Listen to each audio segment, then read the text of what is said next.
Moving to Antz, Tim, I'm kind of going from different levels of production. One thing, and you don't need to get into this whole politics of things because and I know there was a lot of stuff going on with Ants being coming out in March 1999, and then it was Yeah. pulled back, October 2nd, 1998. Um, when did you guys find that out that you're like almost 5 months before? And how fast and crazy you guys had to move towards to meet the deadline. It was, I remember, it's funny, my memory on some stuff is so embarrassingly bad, but that was such a shocker that I remember every detail of it. We had, typically in an animated film, even to this day, you want to put the film up on reels about 3 times, fully storyboarded before you start production. Now, that doesn't mean you're not building characters and starting rigging, but in general, you watch the film about 3 times, and you've by that point it may not be perfect, but there are enough scenes that are really working that you can comfortably go, okay, let's start the conveyor belt now and send the first scenes into production. So we did and that was our plan on Ants. It was all laid out in a big whiteboard in a room. Everybody, checked in with constantly.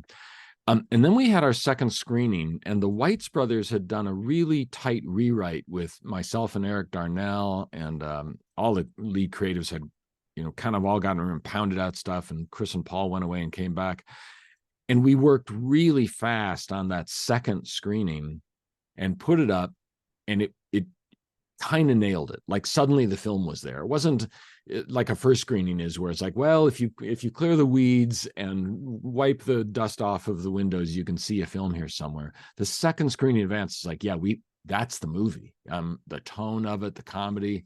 I don't think we'd recorded any of the actors yet. We'd met with Woody Allen, but so it was all temporary voices.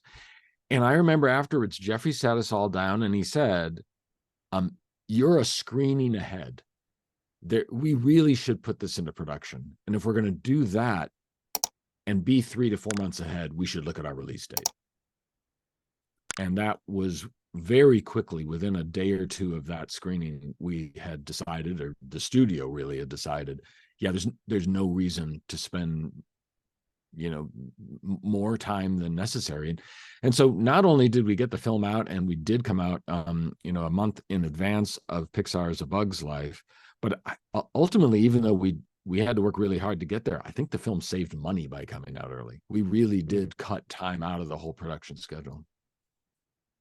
And when was it that Jeffrey sat you guys down and said, now we're gonna think Boy, about this releasing is this? where dates are just terrible for me. It was, What we probably had about a year post production. So let's see, if we started in 96, like January of 96 is when we got the sort of, let's make this movie.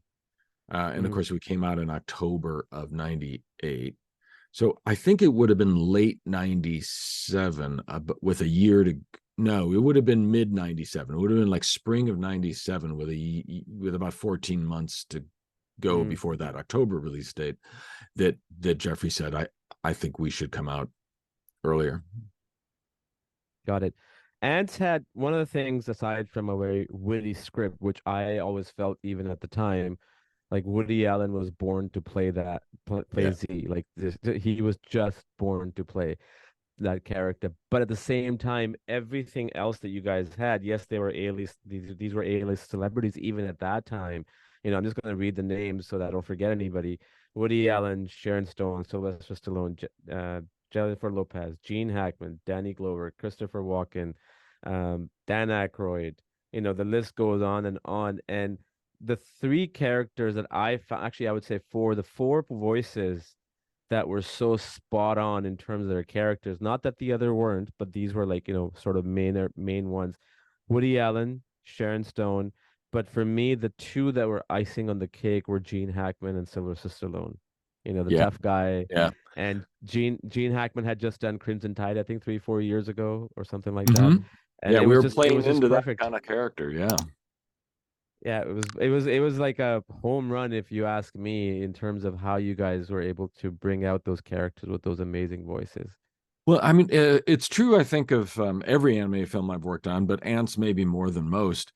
Once you like, we actually wrote for Woody Allen before we went to pitch him. So if he had said no, I honestly don't know if we would have made the film. But Hmm. we had a lot of dream candidates for General Mandible, and Hackman was the number one. But we honestly didn't think he'd do it. He'd sort of never done like family entertainment stuff like that. He had done some amazing comedy stuff, but this was ahead of some of his comedy stuff even.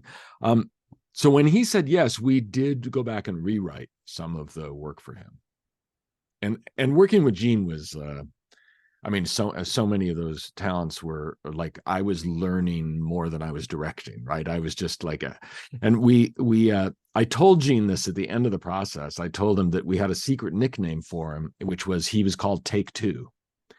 You know, typically an actor's going to come in, and while we send them lines, they'll read them, but they're not going to memorize them like they would have to, because they know it's going to be on a microphone stand right in front of them.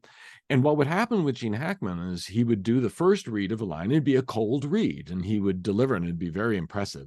But then the second time he read a line, now he knew the line and the context, and he would crush it. I mean, it would just be the perfect, nuanced, funny, threatening read. And then he'd go on to give you a third and a fourth and a fifth and a sixth, take, in which he would vary it and play with different aspects. But inevitably, his actor's instinct of what was the best read of the line was always that second take. And so you'd listen to all the takes and go, that's my favorite. And everyone would shrug and go, it's take two again. He just really knew that instinctually how to deliver the line.